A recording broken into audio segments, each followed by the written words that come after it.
አብዛኛው ሰው በህልሙ ዓለም ውስጥ በሚዋዥቅበት ሰዓት፣ አሸናፊዎች ግን ህልማቸውን መኖር ይጀምራሉ። በጠዋት 11 ሰዓት ላይ ስትነቃ ዓለም ገና ዝም ባለችበት፣ አንተ ግን ከሁሉም አንድ እርምጃ ቀድመህ ትገኛለህ። ይህ ሰዓት ተጨማሪ ጊዜ የምታገኝበት ብቻ ሳይሆን ማንም ሳታስፈቅድ የራስን የድል መንገዶች የምትጠርግበት ወርቃማው ሰዓት ነው ይባላል። ራሳችሁን ጠይቁ እስኪ፣ ስንት ጊዜ ቀኑ አልቆባችሁ ጊዜ የለኝም ያላችሁት? ጊዜው የጠፋው ግን መኝታ ቤት ውስጥ ነበር። በጠዋት 11 ሰዓት ላይ መነሳት ማለት በአመት ውስጥ ለተጨማሪ አንድ የሚሆን ነፃ ጊዜ ማግኘት ማለት ነው። ይህ ማለት 95% ህዝብ ተኝቶ ያለ አንተ ለህልም የምትሮጥበት ተጨማሪ 30 ቀናት አገኘህ ማለት ነው። ብዙዎች በጠዋት መነሳት የሚከብደን ስለሰነፍን ብቻ ሳይሆን አእምሯችን እንዴት እንደሚሰራ ስላልገባ ነው። ሰውነታችን ውስጥ ካርዲያል ሪሂም የተባለ የተፈጥሮ ስርዓት አለ። ጠዋት ላይ የተፈጥሮ ብርሃን አይናችንን ሲነካው አእምሯችን ሜላቶን ወይም የእንቅልፍ ሆርሞን ማምረት አቁሞ ኮርቲሶል ወይም የንቃት ሆርሞን ማመንጨት ይጀምራል። ይህ ሆርሞን ታዲያ ጠዋት ላይ ከፍተኛ ደረጃ ላይ ይደርሳል። በዚህ ሰዓት የምትሰራው ስራ ጥራት ያለውና ፈጣን ነው። ሰው በቀን ውስጥ ብዙ ውሳኔዎችን በወሰነ ቁጥር አእምሮ አቅም እየደከመ ይሄዳል። ጠዋት ላይ ግን አእምሮ ንጹህ ስለሆነ ትልልቅ ውሳኔዎችን ለመወሰንና ከባባድ ስራዎችን ለመስራት ምርጡ ሰዓት ነው ይባላል። ስንፍና ልክ እንደ ዝገት ነው ይባላል። ቀስ እያለ ብረቱን ይበላዋል። ተሞክሮና መፍትሄ። ታዋቂዋ ደራሲ ሜል ሮቢንስ ዘ 5 ሰከንድ ሩል የተባለ አንድ ዘዴ አስተምራናለች። ጠዋት ሰዓቱ ሲጮህ አእምሮ 5 ደቂቃ ልጨምር የሚል ሰበብ ሊደረብብ ሲዘጋጅ፣ አንተ ግን መቁጠር ጀምር። 5 4 3 2 1 ልክ አንድ ላይ ስትደርስ እንደ ሮኬት ተወንጭፈህ ውጣ።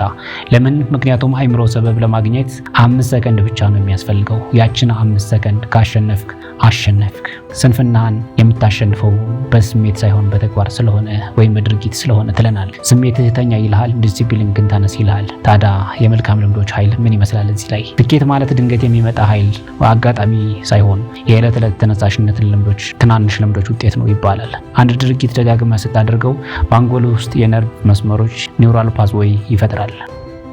በጠዋት መነሳት ስታዘወትር መጀመሪያ አካባቢ ፍቃድን ትጠቀማል ወይም ዊል ፓወር ትጠቀማል። በኋላ ግን ሀቢት ይሆናል ወይም ልምድ ይሆናል ማለት ነው። ቀጣዩ ደግሞ ቲዮኒ ፎርሙላ የሚባል የመጀመሪያው 20 ደቂቃ ላብ እስኪያለበስ ስፖርት ስራ። ይህ ደግሞ በአይምሮ ውስጥ BDNF የተባለ ፕሮቲን ያመነጫል። ይህም አይምሮን በፍጥነት እንዲማር ይረዳዋል ይባላል። ሁለተኛው ደግሞ 20 ደቂቃ ደግሞ አሰላስል፣ ጸልይ፣ እቅድህን ጻፍ ይባላል። ሶስተኛውና የመጨረሻው እውቀትን ቅሰም፣ አንብብ ወይም አነቃቂ ትምህርቶችን ስማ ይባላል። ይህ ቲዮኒ ፎርሙላ የምንለው ነው። ወጣትነት ማለት የኃይል ማከማቻ እንጂ የጊዜ ማባከኛ አይደለም። ብዙ ወጣቶች ሌሊቱን ሙሉ ስልካቸውን ስክሮል ሲያደርጉ ያድራሉ። ይህ የአይምሮ ዶፓሚን ያቃጥላል። ጠዋት ሲነሱ ደግሞ ደክሟቸውና ተስፋ ቆርጠው ይነቃሉ።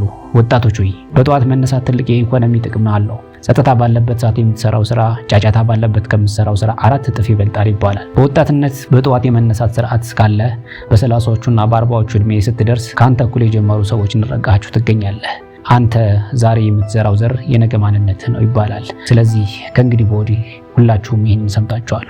አሁን ምርጫው ያንተ ነው። ዛሬ ማታ ስትተኛ ሁለት አይነት ሰዎች ሆነህ ልትተኛ ትችላለህ። አንደኛው ሰዓቱ ሲጮህ ተጭኖ ወደ ቀድሞ ስንፍና የሚመለሰው ከ95% ተራ ህዝብ ጋር የሚቀላቀለው ሰውና ሁለተኛው ደግሞ ሰዓቱ ሳይጮህ በውስጥ መነሳት የሚነቀው ለህይወቱ ዓላማ ያለውና ዛሬ አሸንፋለሁ ብሎ የሚነሳው ባለ ራዕዩ ሰው ናቸው። ስለዚህ ከመተኛታችሁ በፊት ስልካችሁን አርቃችሁ አስቀምጡ። ስልኩ እጅ ላይ ካለ መነሳት ይከብዳል። ዓላማህን በወረቀት ጻፍ። ጠዋት ከመነሳት በፊት ለምን የሚለውን ጥያቄ ከእንቅልፍ በላይ ሊያስደስትህ ይገባል። በራስ ላይ ቃል ግባ። ምንም ይሆን ምን 11 ሰዓት ላይ ከአልጋ ይወርዳለሁ ብለህ ለራስ ቃል ግባ።